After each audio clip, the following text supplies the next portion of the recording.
How we stop loving. When we feel blame toward our partner, it is difficult to accept, understand, and forgive their limitations and imperfections. Only through learning to love them in a stormy times can we grow together. Anybody can love somebody who's perfect. The test of love is caring for a person even though we know them to be less than perfect and have experienced their daily limitations. We claim that we want to be loved for who we are, but can we really love our partners for who they are? When our hearts are open, love is automatic. When our hearts are closed, we are responsible for opening up. We are no longer children. To have an adult relationships, we must shoulder responsibility. The re-emerge of our childhood feelings strengthens that sense of responsibility. We always feel that it's the other person's fault. Although we feel blame, by committing ourselves to finding forgiveness, we can bring ourselves back to being adults and release ourselves from immature feelings. These are the 6 ways in which we stop loving our partners when we are in the grip of past feelings that cause our hearts to close out. Loss of trust. It is suddenly hard to trust that your mate is doing his or her best on that they care. Suddenly, you may begin to doubt their best intentions. This is the person who would risk death to save your life, yet you begin to judge them as if they do not care about you. Women generally have to work harder than men to overcome these tendencies. To reparent herself at those times, a woman needs to open up again slowly by first being caring to herself. She needs temporarily to stop depending on her partner to nurture her female side.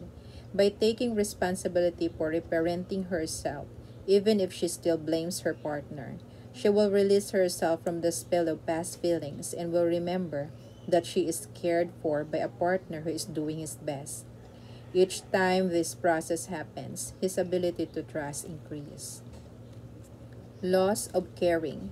Suddenly, you feel as if you don't care at all about your partner's needs and feelings. Your justification is the mistreatment that you have suffered at their hands. Here is the person we would risk our life to save, and suddenly we don't care about them. So, man,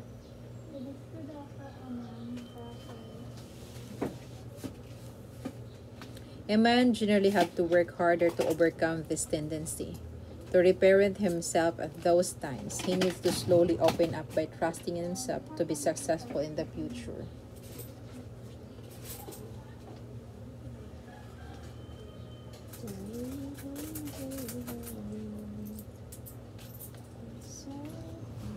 He needs to stop depending on his partner's trust in him to feel successful. At this time, a man should do something to nurture his male side by taking responsibility to reparent himself even if he is still blaming his mate. He is automatically released from the grip of negative feelings and will soon remember how much he cares for her. Each time this process happens, his ability to care increases.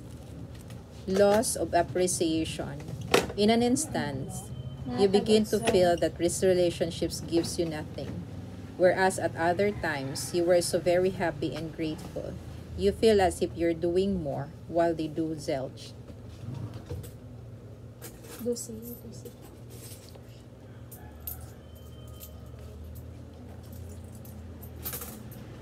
With this sudden memory lapse, you suddenly begin to feel deprived and totally without appreciation for your partner.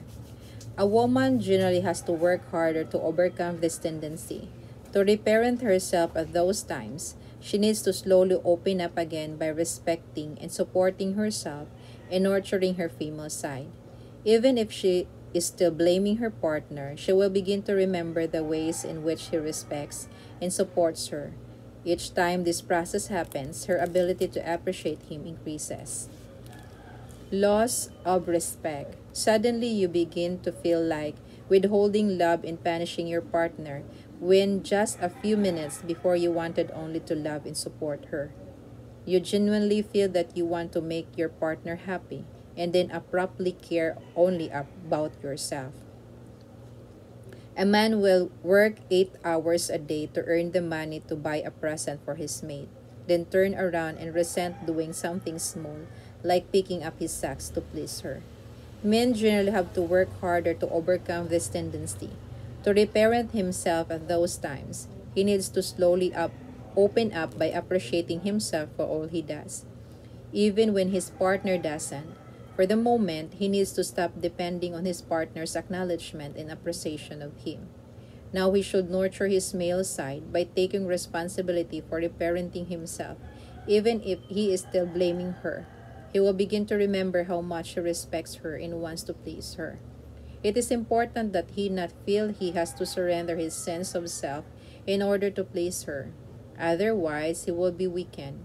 Each time he is able to come back and be supported of her after doing something for her himself, he gradually learns that he can please her without giving up who he is. Making a small shift in our behavior does not mean that we can't be true to ourselves. This awareness gives a man the flexibility to create win-win solution in a relationship so that everyone gets what they want. Loss of acceptance. Suddenly, you begin to notice all the things your partner does wrong or needs to change.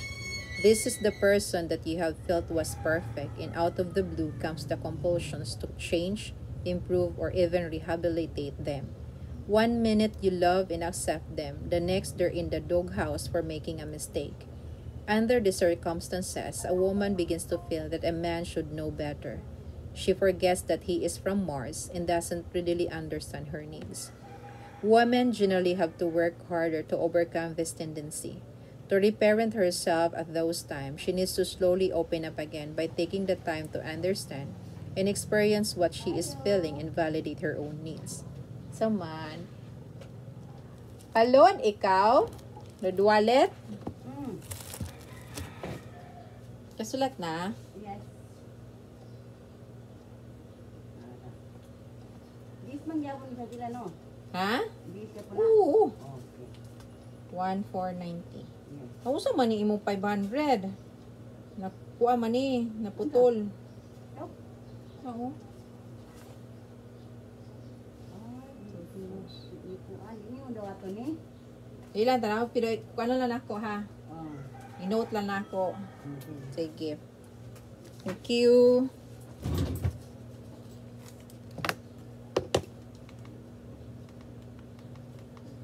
Musta ng kalibutan? Mangyapon. Walang pagbabago. Ano ba ba?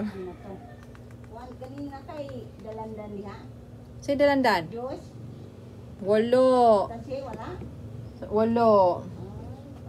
Orange nga tang, wala. Wala sad. Asa ka nagakumpra di ay? Diyos? Ikaw ba? Asa ka nagakumpra? Naman kay tindahan no? Wala yun. Wala po eh. Ay, loading radyo day ka? Oo. Ah? Hindi ko ang galing. Palit akong saging ng lugi. Wakoy ka ng tindahan. Ah. Wala ko yung mga juices karon.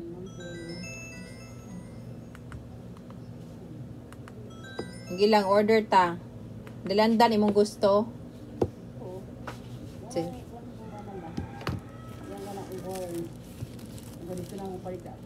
Wala akong kulito sa akong palitan ba? Ah, unsa man siya nga brand? Ito klak tang? Lang. Atong kuan ba pak? Ah. Sige, sunod. Palit ko. Kana mo hunda ka ba? Pili na lang. Oh, apilan. O man man sila sa mga Unsa pa imuhang kuan nun? Kay basin kuan masabay nako. Lagi kay para nakoy listahan ba? Para at least maapil nako siya. So kung nakay kinahanglan, dihin lang kapalit.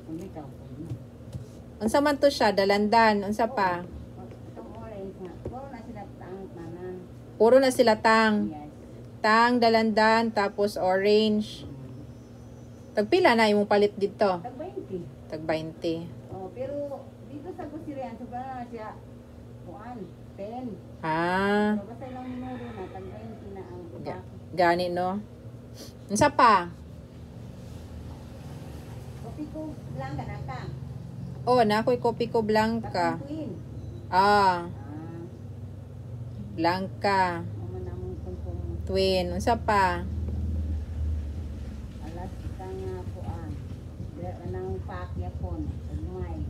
Usa Alaska nga pak. Katong pagmay nga alas ka nga pak. Ah, kana murag bear brand? Oh. Ah, Alaska di mong gamit di ay? Wala dili akong anak, ang anak man ako na. Ah. Ako wala lang konsumo.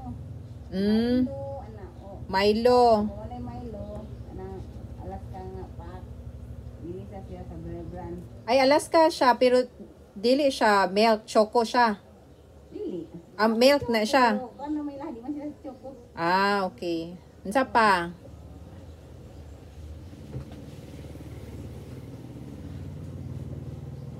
Nakay nam-nam dire.